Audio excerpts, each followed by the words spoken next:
नमस्कार दोस्तों, मैं सत्येंद्र सिंह। ओपन पोस्ट में आप सबका स्वागत है। ओपन पोस्ट में आज मैं बात करूंगा अमित शाह के उस बयान की जो उन्होंने राज्यसभा में संविधान पे बहस के दरमियान दिया, बाबा साहब अम्बेडकर के बारे में, जिसको लेकर इतना विवाद हुआ है पूरे देश में। दरअसल हम जानने की कोशिश करेंगे कि उस बयान के बाद या अमित शाह के उस गलत बयानी के बाद भारतीय राजनीति में क्या कुछ बदलने जा रहा है, क्या कुछ संभावित है, क्या कुछ हो सकता है, इसकी बात करेंगे। लेकिन सबसे पहले अपनी बात शुरू करने के पहले मैं आप सबसे गुजारिश करता हूं कि बेसिकली हमारे इस चैनल को आप सब्सक्राइब करिए। मैं लगातार आपके साथ आइडियाज को लेकर के, विचारों को लेकर के आपके साथ बातचीत की कोशिश में हूं और इस बातचीत को और बेहतर ढंग से लगातार करने के लिए ढेर सारी सूचनाओं के साथ मैं आपके साथ लगा रहूंगा, बना रहूंगा। लेकिन जितने से ज्यादा लोग मेरे साथ जुड़ेंगे, मुझे अपनी बातचीत को आगे बढ़ाने में या उनके साथ अपने आइडियाज को लगातार साझा करने में ज्यादा आसानी होगी या बेहतरी होगी। तो प्लीज हमारे इस चैनल को सब्सक्राइब करिए। मैं पहली बार आप सब लोगों से गुजारिश कर रहा हूं, प्लीज डू दैट। बात आगे बढ़ाते हैं। बेसिकली अमित शाह ने जो बयान दिया है, सवाल है कि अमित शाह ने जो कुछ बोला है उसमें क्या गलत था, वो गलत था या नहीं था।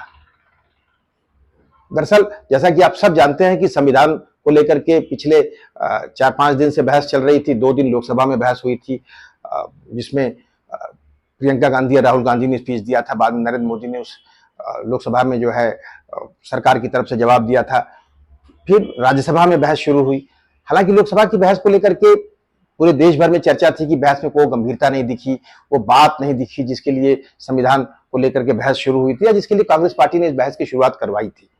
लेकिन राज्यसभा में जब बहस आई तो स्थितियां काफी बदल गई थी और राज्यसभा में काफी अच्छी बहस हो रही थी। राज्यसभा में अभिषेक मनु सिंघवी ने अपनी अच्छी बात रखी, बहुत सारे सवाल उठाए कि कपिल सिब्बल ने अपनी बात की, या कांग्रेस पार्टी के कई बड़े नेताओं के अलावा भाजपा की तरफ से जो है नड्डा साहब ने अपनी बात रखी, या वित्त मंत्री निर्मला सीतारमण ने अपनी बात रखी।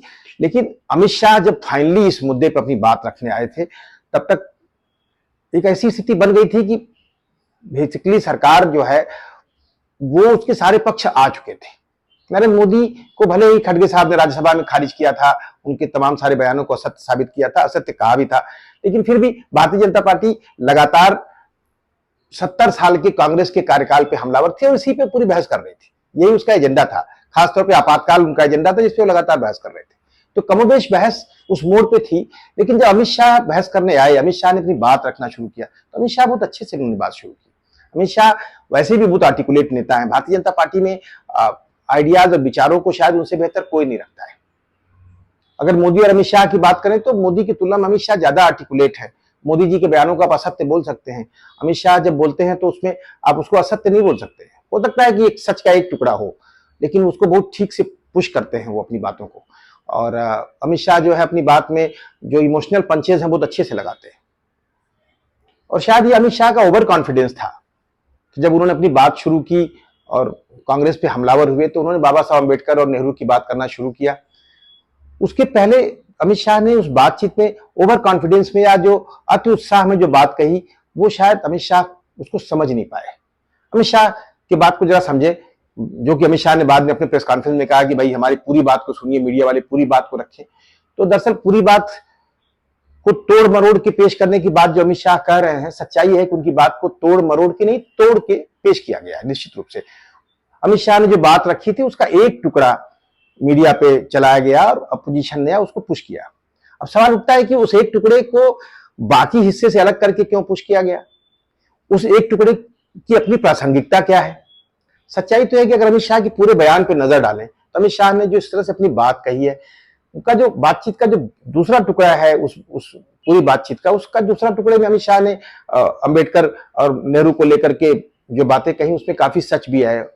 हो सकता है कि बाबा साहब अम्बेडकर ने जो है जिस तरह से अपने रेजिग्नेशन के वक्त विदेश नीति या दूसरे सवाल उठाए थे, ठीक है, अंबेडकर ने नेहरू मंत्रिमंडल से इस्तीफा जो है जो दिया था उसके पीछे हो सकता है हिंदू कोड बिल का इशू था जो छोड़ के चल रहे थे, लेकिन फिर भी कुछ तथ्यों को उन्होंने रखा और कोशिश किया कि बेसिकली अंबेडकर को मोदी के बरक्स माफ कीजिएगा नेहरू के बरक्स को खड़ा कर सके। वो कोशिश कर रहे थे। लेकिन उसके पहले जब उन्होंने बात कहने के पहले जब उन्होंने अंबेडकर और फैशन की बात की तो शायद वही सबसे बड़ी गलती वो कर गए। अगर पीछे की बात को देखें और उसके पहले की बात को देखें तो उसको थोड़ा सा, मैं उसको समझने की कोशिश हम लोग करें, उसको थोड़ा टुकड़े में करके, कि अंबेडकर के बारे में अमित शाह ने कहा कि आज अंबेडकर फैशन बन गए हैं। अंबेडकर अंबेडकर अंबेडकर अंबेडकर लगभग 6 बार, शायद 6 बार अमित शाह ने बोला अंबेडकर अंबेडकर अंबेडकर। जितनी बार लोग अंबेडकर का नाम लेते हैं, अगर उतनी बार भगवान का नाम लेते तो 7 जन्म में उनको का स्वर्ग मिल जाता। यह शायद बहुत बड़ा और बहुत ही गलत बयान था। हो सकता है कि बाबा साहब अंबेडकर के इस बयान को अगर उन्होंने थोड़ा सा दूसरे तरह कहा होता, अमित शाह ने कहा होता कि बाबा साहब अंबेडकर का नाम लोग फैशन के रूप में ले रहे हैं, बाबा साहब अंबेडकर के विचारों को जीवन में नहीं उतार रहे हैं, और बाबा साहब के जीवन, उनके विचार बहुत इंपॉर्टेंट है, तो शायद वो कुछ कारगर ढंग से बात करते हैं। हो सकता है कि उनकी मंशा भी ये रही हो, लेकिन जब उन्होंने बात कही और जिस तरह से उन्होंने एम्फेसिस देके कहा कि बाबा साहब अंबेडकर का नाम लेना फैशन हो गया है, लोग अंबेडकर अंबेडकर अंबेडकर 6 बार उन्होंने बात जिस तरह से कही, उससे लगा कि कहीं ना कहीं अमित शाह अपनी खींच निकाल रहे हैं। अमित शाह को यह बात नागवार गुजर रही है कि अंबेडकर इतने प्रासंगिक है, लोग दिन भर अंबेडकर का नाम ले रहे हैं, उसमें कहीं ना कहीं उस एम्फेसिस में दिखता है। उनकी मंशा क्या थी वो नहीं मालूम, लेकिन कहीं ना कहीं इस तरह की खींच है, इस तरह की बातें वो अंतःमन से आती है। वो शायद वही सबसे बड़ी गलती उनसे हो गई। और गलती यही नहीं उन्होंने किया, अगली लाइन जो उन्होंने जोड़ दी कि इतनी बार, जितनी बार लोग अंबेडकर का नाम लेते हैं उतनी बार अगर लोग भगवान का नाम लेते तो 7 जन्मों का स्वर्ग मिल जाता। यह लाइन उनकी मंशा को और गलत साबित कर देती है, उनकी सोच को गलत साबित कर देती है। यही फंस गए अमित शाह। सच है कि बाबा साहब अंबेडकर को लेकर के जो उन्होंने पहले बयान दिया, उसके बाद जब उन्होंने ये जो बयान दिया जो भगवान के नाम का, वहां उन्होंने अपनी राजनीति थोप दी। एक तरह से अंबेडकर पे हमलावर हुए, अंबेडकर को लेकर अपनी खींच निकाली और फिर अपनी राजनीति आगे बढ़ा दी, हिंदुत्व की राजनीति। बाबा साहब अंबेडकर जिस राजनीति का विरोध करते रहे लगातार, जिस स्वर्ग नरक की अवधारणा का विरोध करते रहे, उसी को सामने रख दिया। यह बहुत ही खतरनाक स्थिति थी। इसे शायद बोलने के बाद अमित शाह को समझ में आया भी, जब आवाज उठनी शुरू हुई अपोजिशन की तरफ से, और उन्होंने तुरंत करेक्ट करने की कोशिश की। उन्होंने कहा कि मैं तो चाहता हूं कि लोग 100 बार नाम लें, लेकिन जो भाव है अंबेडकर को लेकर के, उसके बाद उन्होंने अपनी पूरी बात को आगे बढ़ा दिया। बाबा साहब भीमराव अंबेडकर को लेकर के भारतीय राजनीति में इस वक्त इतनी संवेदनशीलता है कि इसको समझने की जरूरत है। यहीं पर अमित शाह मिसकैलकुलेट कर गए। अमित शाह बड़े नेता हैं, बढ़िया बोलते हैं, उन्हें अपनी वाणी पे बड़ा उनकी अपनी बड़ी गहरी पकड़ है, उनको पंक्चुएशन आता है, इमोशंस की मास्टरी है उनके पास। मोदी और अमित शाह में ये फर्क है, मोदी बोलते हैं तो ड्रामेटिक बोलते हैं, रेटोरिक का इस्तेमाल करते हैं, अमित शाह बोलते हैं तो बड़ा जमीन पे, बहुत लो पिच पे बोलते हैं, बहुत ऑर्गेनाइज होकर बोलते हैं, उनको एम्फेसिस, शब्दों के एम्फेसिस ठीक से देते हैं। और उस अमित शाह ने इतनी बड़ी गलती कर दी। और इसके बाद तो फिर पूरे देश को मालूम है कि इसके बाद जिस तरह से पूरे देश में हंगामा हुआ, अमित शाह ने बाद में प्रेस कॉन्फ्रेंस करके कहा कि मीडिया से बार बार कहा कि मेरी पूरी बात को आगे बढ़ाया जाए। अमित शाह बिल्कुल ठीक बोल रहे थे, उनकी पूरी बात में अमित शाह ने बहुत कुछ ऐसी बातें कही है जो बताती हैं कि अंबेडकर को उन्होंने नेहरू के बरक्स खड़ा किया, और अंबेडकर को लेकर उन्होंने कहा कि नेहरू या कांग्रेस पार्टी जो है अंबेडकर को लेकर उसके भाव बहुत अच्छे नहीं थे, या अंबेडकर खुद दुखी थी। ये बात कहने में सफल रहे होंगे, लेकिन पूरी बात का जो शुरुआती दौर में जब उन्होंने बात कही है, उसको वो अपनी इंडिपेंडेंट पहचान रखती है। उस टुकड़े का अपना खुद का अस्तित्व है, वह टुकड़ा बाद के हिस्से के साथ जेल नहीं करता है। यहां हो सकता है उनकी पंक्चुएशन की गलती हो सकता है उनसे कुछ भाषाई गलती हो गई हो, लेकिन गलती हुई है, क्योंकि वो बात की पूरे तरीके में उन्होंने गलत कह दिया। और साथ में जिस तरह से भगवान के नाम को लेकर के स्वर्ग नरक की बात की उन्होंने, उसमें जिस तरह से अपनी राजनीति ठेल दी, हिंदुत्व की राजनीति, उसने उनके विचारों को और निगेटिव बना दिया। ये अमित शाह जी रीड नहीं कर पा रहे हैं, या बाद में भारतीय जनता पार्टी भी रीड नहीं कर पा रही है। ये बात जा चुकी है। अब इसको करेक्ट करने के लिए आपने चाहे जितने कोशिशें की, वो शायद काम नहीं करेंगे। इसका बड़ा आसान तरीका था, अमित शाह चाहते तो बहुत जल्दी से करेक्ट कर सकते थे, उस वक्त भी कर सकते थे, जिस तरह से उन्होंने अपनी बातचीत को बीच में संभालने की कोशिश की कि भाई इसमें माफी मांग लेते, और उसी वक्त अपनी गलती स्वीकार कर लेते और उसको करेक्ट करके बोल सकते थे कि भाई हमने फैशन की बात सिर्फ इसलिए कहा कि लोग उसको फैशन की तरह इस्तेमाल कर रहे हैं, उनकी विचारों को नहीं फॉलो कर रहे हैं, कुछ इस तरह से भी करेक्ट कर सकते थे वो माफी मांग करके। वो उन्होंने नहीं किया और फिर उसको लेकर के मीडिया में जाना, प्रेस कॉन्फ्रेंस करना, फिर सफाई देना और फिर जिस तरह सरकार उतर गई इसको लेकर के मैदान में। नरेंद्र मोदी जी मैदान में आ गए, कई सारे ट्वीट कर डाले, बहुत सारे मंत्री मैदान में आए, सारे के सारे बड़े मंत्री मैदान में आ गए, ट्विटर पे बयानबाजी शुरू हुई और आपने अपोजिशन और कांग्रेस पार्टी को कटघरे में करना शुरू किया। आप गलती आपसे हुई है, उसको रेक्टिफाई करने की जरूरत है। अब उसके लिए अलग से नई बहस नेहरू और अंबेडकर को खड़ा करके आप उसको दुरुस्त नहीं कर सकते थे। इस वक्त बाबा साहब भीमराव अंबेडकर को लेकर दलित समाज बहुत उद्वेलित है, वो बहुत सेंसिटिव है। इस वक्त आपको बहुत सेंसिटिव होने की जरूरत है। अब उसको बहुत सारे गहरे विचारों से आप नहीं रोक पाओगे, उसके आइडियाज से आप नहीं रोक पाओगे। उसको आपको तत्काल जो करना चाहिए था वो माफी था, जो नहीं किया अमित शाह ने। क्यों नहीं किया ऐसा? अमित शाह जैसे बड़े नेता को यह बात समझ में क्यों नहीं आई? क्या इसके पीछे सरकार का कोई फैसला था बाद में चल करके अमित शाह का फैसला? अमित शाह उस दिन भी कर सकते थे। शायद भारतीय जनता पार्टी की सरकार ने, नरेंद्र मोदी की सरकार ने एक स्ट्रेटजी बना रखी है किसी बात पे गलती न मानना, क्योंकि उन्हें लगता है गलती मान लेने के बाद तो गलती हमेशा चस्पा हो जाती है आपके साथ, और फिर गलती न मान करके उस बात को खत्म कर देने की कोशिश करते हैं वो स्ट्रेटेजिकली। यहां तक कि कोई बड़ा से बड़ा आरोप लग गया, उस पर गलती न मानना और उसको धीरे धीरे निपटा देना, उसको लोगों की मेमोरी से गायब कर देने की कोशिश करते हैं। कुछ इसी स्ट्रेटजी को उन्होंने अख्तियार किया जो पुरानी स्ट्रेटजी है। यहां उनसे बड़ी गलती यह हो गई कि यह काम नहीं करेगा। दलित चेतना जिस तरह से आज की तारीख में जितनी सेंसिटिव है, ये चस्पा हो गया अमित शाह के साथ, ये दर्ज हो गया।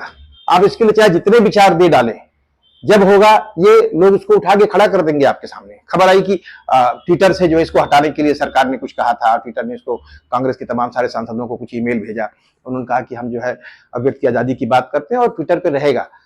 ट्विटर भी हटा दे तो भी ये है, संसद की पूरी स्पीच में टुकड़ा बहुत कारगर है, ये कभी भी लोग कोट करेंगे और ये बना रहेगा।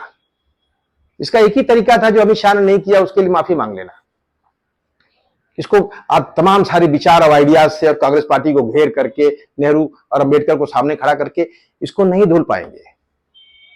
और फिर अगले दिन जो हुआ संसद की कार्रवाई के बाद कि भाई संसद में इतना हंगामा हो गया, बीजेपी खुद प्रदर्शन में उतर आई और फिर धक्का मुक्की हुई, उसको लेकर के इतना विवाद हुआ, राहुल गांधी पे बहुत सारे केसेस कर दिए गए, 307 पुराने 307 या 109 का मुकदमा हो गया उनके खिलाफ, बहुत सारे उनके खिलाफ धाराएं लगा दी गई। एक SC/ST एक्ट के तहत एक महिला ने उनसे राहुल गांधी को लेकर कुछ सवाल खड़े किए। इस तरह की बहुत सारी बातें हुई। तो जो कुछ हुआ अगले दिन वो अमित शाह को बचाने के लिए हुआ, अमित शाह के उस घटना को भुलाने के लिए हुआ। मेरा अपना मानना है कि अमित शाह की उस घटना को भुलाने के लिए ही हुआ। मैं उसको अदानी से नहीं जोड़ता हूं, हो सकता है राहुल गांधी जोड़ते होंगे। बेसिकली वो अमित शाह की उस घटना को बुलाने की जो कोशिश की गई कि भाई इतना बड़ा हंगामा होगा और अपोजिशन कटघरे में खड़ा हो जाएगा या कटघरे में खड़ा हो गया है, नहीं होगा कुछ। इससे और नुकसान हुआ। नरेंद्र मोदी सरकार जो लगातार संसदीय व्यवस्थाओं को लेकर के उस पर सवाल खड़ा होता रहा है कि संसदीय परिपाटी का पालन नहीं करते, संसदीय व्यवस्थाओं के साथ ठीक से चल नहीं रही है सरकार, उस सरकार एक बार फिर कटघरे में खड़ी होगी। संसद चलाने की जिम्मेदारी वैसे भी सरकार की होती है, संसदीय कार्य मंत्री की होती है, लोकसभा स्पीकर की होती है।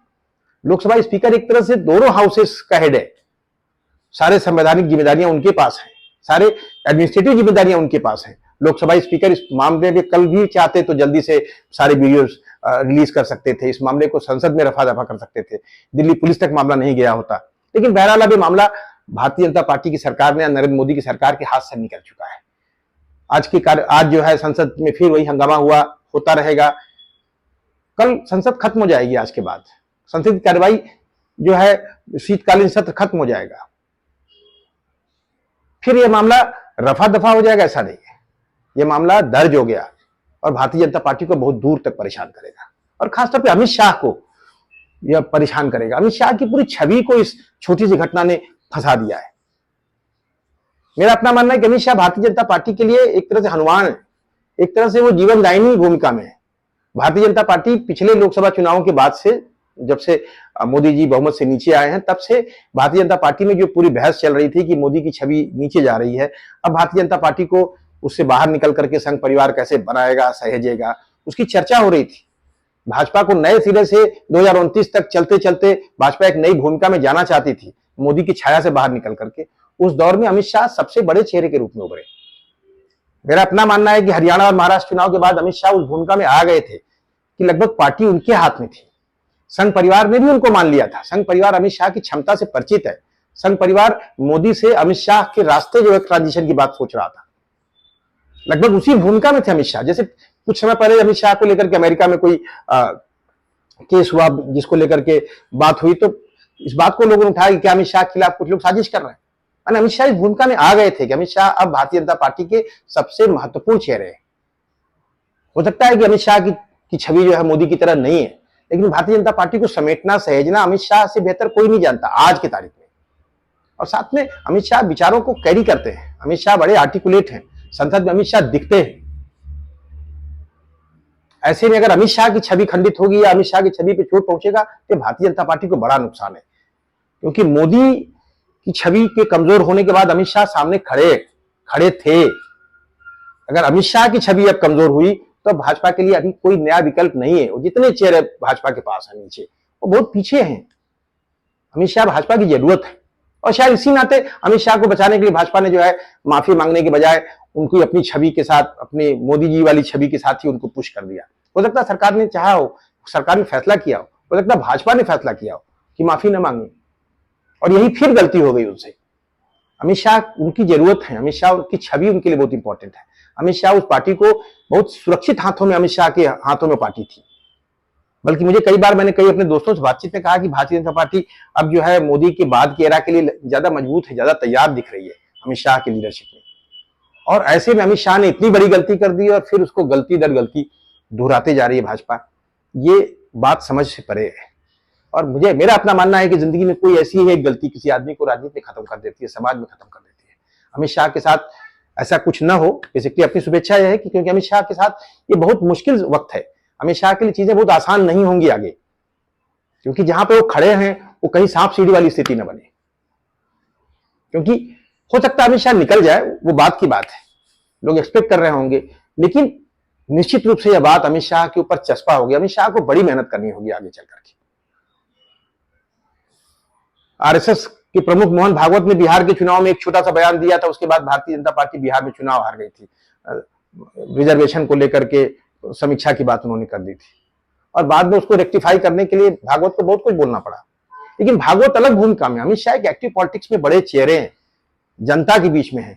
जनता लगातार उनसे सवाल पूछती है, जब उनके लोग हमलावर होंगे तो सीधे उनको अंबेडकर वाले सवाल को लेकर उनके सामने खड़ा कर देंगे। तो अमित शाह की छवि एक तरह से भारतीय जनता पार्टी की बड़ी चुनौती है।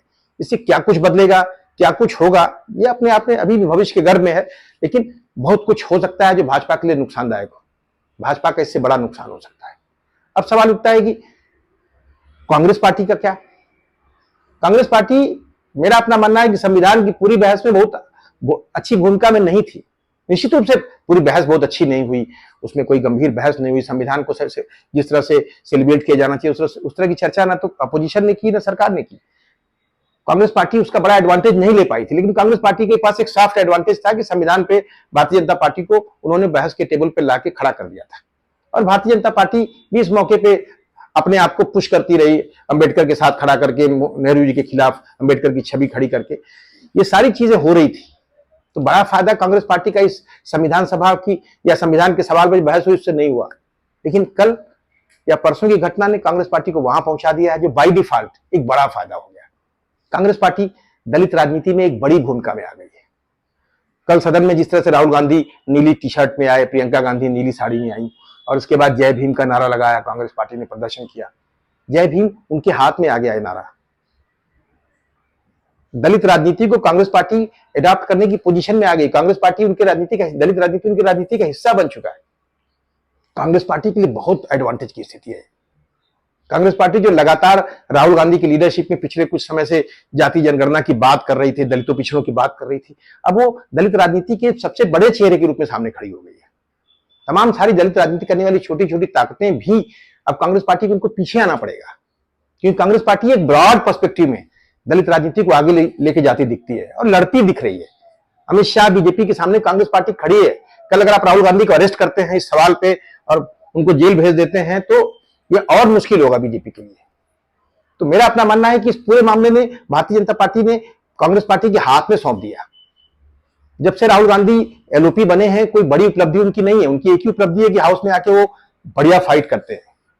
लेकिन लोगों का सवाल है कि राहुल गांधी अभी भी उतना आर्टिकुलेशन नहीं दिखा रहे, मुद्दों पे बहुत गहरी डिबेट नहीं करते हैं, किस्से कहानियों में उलझ जाते हैं, कुछ संकेतों का इस्तेमाल करते हैं। लेकिन क्योंकि वो फाइटर है तो दिखते हैं, और अल्टीमेटली फाइट करते हुए दलित राजनीति के सवाल पर भी अब राहुल गांधी की छवि बहुत मजबूत हो गई है, बहुत बड़ी छवि बन गई है।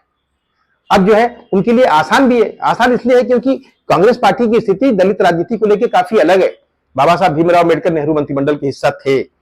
बाबा साहब भीमराव अम्बेडकर अलग पार्टी थी, उनकी कांग्रेस पार्टी से अलग थे।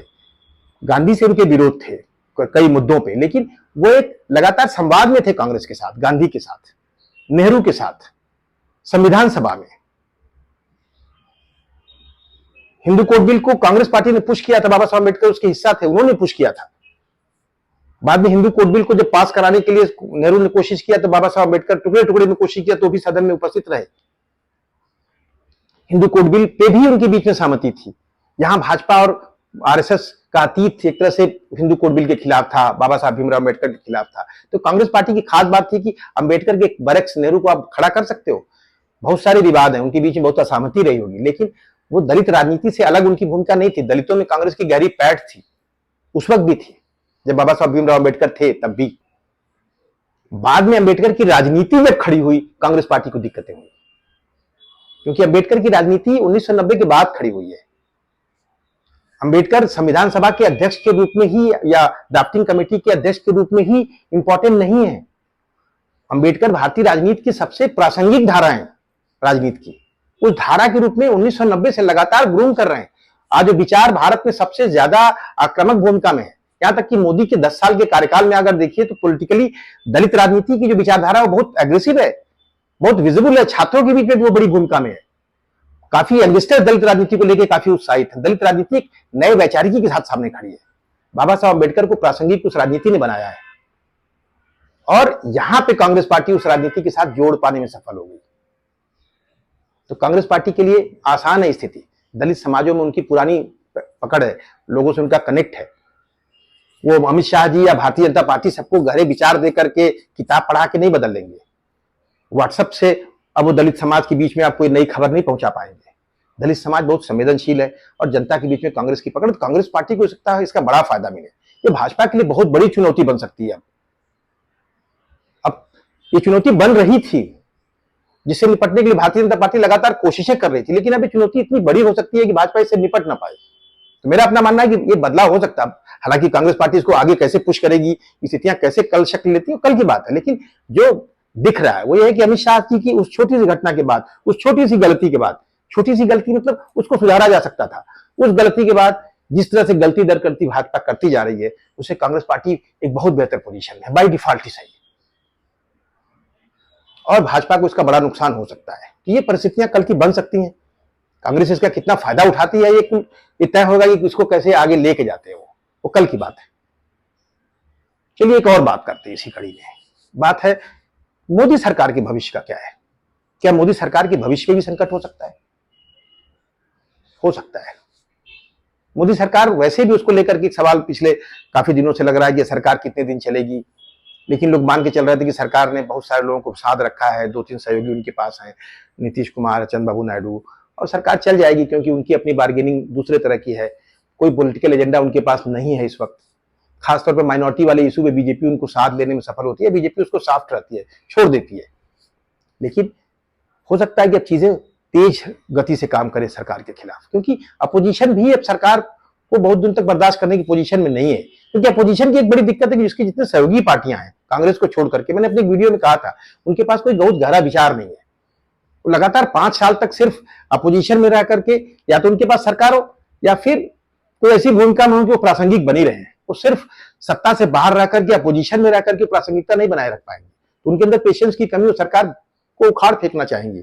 तो तमाम सारी छोटी छोटी पार्टियां जो हैं, उनकी कोशिश होगी, जो इंडिया गठबंधन की है, कि सरकार पलट जाए या सरकार गिर जाए, नई सरकार बने। हो सकता है कांग्रेस पार्टी उसके लिए उतना उत्साहित नहीं थी, लेकिन अब की स्थितियों में यह मोमेंटम तेज हो सकता है। क्योंकि भारतीय जनता पार्टी के अंदर भी रहने वाले तमाम सारे जो पॉलिटिकल पार्टियां उनके लिए दलित राजनीति उनके लिए बड़ी चुनौती हो सकती है। नीतीश कुमार के लिए बिहार में बड़ी चुनौती हो सकती है। महादलित उनका कोर है, माइनॉरिटी को तो एड्रेस कर ले रहे थे वो धीरे धीरे इधर उधर करके, लेकिन महादलित की अगर बात चली गई, मैसेज पहुंचा, तो उनके लिए मुश्किल होगा। नीतीश कुमार को उसके लिए जल्दी फैसला लेना होगा। अगर भारतीय जनता पार्टी के खिलाफ कोई मोमेंटम बनता है और जनता में मैसेजिंग निगेटिव होती है, माफ कीजिएगा, तो नीतीश कुमार के लिए बहुत मुश्किल होगा आगे। चंद्रबाबू नायडू के लिए, जहां 16% की दलित आबादी है जिस प्रदेश में, वहां पे दलितों के बीच की आपस के विवाद बीच में थे, उसको उन्होंने इस्तेमाल भी किया था। लेकिन अगर दलित समाज में भारतीय जनता पार्टी के खिलाफ कोई मोमेंटम है और वो चंद्रबाबू नायडू के खिलाफ खड़ा होता है, चंद्रबाबू नायडू के लिए भी दिक्कतें पैदा होंगी। चंद्रबाबू नायडू बीजेपी के सहयोगी बनकर एक बार चुनाव बुरी तरह हार चुके हैं माइनॉरिटी के चलते, दलितों के चलते भी उनकी राजनीति वहां खतरे में पड़ सकती है। बड़ा सपना देखते हैं। तो चंद्रबाबू नायडू हो गए, नीतीश कुमार है, दूसरे भी उनके कई सहयोगी हैं जिनको दलित राजनीति उनके लिए मुश्किलें पैदा कर सकती है। दलित राजनीति उनके लिए बहुत बड़ा मुद्दा बन सकता है। पासवान इसको लेकर के सीरियस हो सकते हैं, या दूसरे तमाम सारे सहयोगी जो उनके हैं। अब उनकी दिक्कत है कि माइनॉरिटी और दलित दोनों सवाल अगर भारतीय जनता पार्टी के सहयोगियों के लिए परेशान करेंगे तो हो सकता है मोदी जी के लिए चीजें मुश्किल हो जाए, मोदी जी की सरकार के लिए चीजें मुश्किल हो जाए। और खासतौर पर एक ऐसी स्थिति में जब भाजपा जो है अमित शाह को सामने रख करके चीजों को साधने की कोशिश कर रहे थे, इस दौर में अपोजिशन कोशिश कर सकता है। तो मोदी जी की सरकार के लिए मैं नहीं बोलने जा रहा हूं कि कल कोई बड़ा संकट है, लेकिन कल संकट खड़ा हो सकता है, क्योंकि ये छोटी सी घटना बहुत बड़ा आकार ले सकती है। जिसको मिसकैलकुलेट किया है बीजेपी ने, अमित शाह जी ने मिसकैलकुलेट किया है। मेरा अपना मानना है कि अमित शाह जी इसको एड्रेस कर सकते थे शुरुआत के दौर में ही। भाजपा ने जिस तरह से इसको हैंडल करने की कोशिश की है, ये सब कुछ ओवर कॉन्फिडेंस में हुआ है। हो सकता है उनका बड़ा नुकसान हो जाए। और कांग्रेस पार्टी के लिए फायदे की पोजीशन तो ही है। कांग्रेस पार्टी बाय डिफॉल्ट एक अच्छी पोजीशन में खड़ी है। भारतीय राजनीति में कल बहुत कुछ बदल सकता है। एक छोटी सी बात राजनीति में बहुत कुछ बदल देती है। राजनीति छोड़िए, जीवन में एक छोटी सी बात, एक छोटी सी घटना, एक छोटा सा फैसला पूरा जीवन बदल देता है। हो सकता है बहुत कुछ बदल जाए। बहरहाल क्या कुछ बदलेगा, बहुत सारे दूसरे फैक्टर्स भी होते हैं। उसमें सजग रूप से लोग काम करते हैं, चीजें उस तरह से नहीं जाती हैं जैसा हम देख रहे हैं। यह एक आकलन है। तो मेरा अपना मानना है कि अमित शाह ने जिस तरह से जो बयान दिया, उनके बयान के चलते भारतीय राजनीति में जो हंगामा हो रहा है, यह हंगामा दूर तक अगर जाता है तो भारतीय राजनीति में काफी कुछ बदल सकता है। बहरहाल क्या कुछ बदलेगा, क्या कुछ घटेगा, कल की बात है। हम लगातार इस पर नजर रखेंगे, बात करेंगे और फिर इस बीच में बात करेंगे किसी और विषय पे। तब तक के लिए नमस्कार।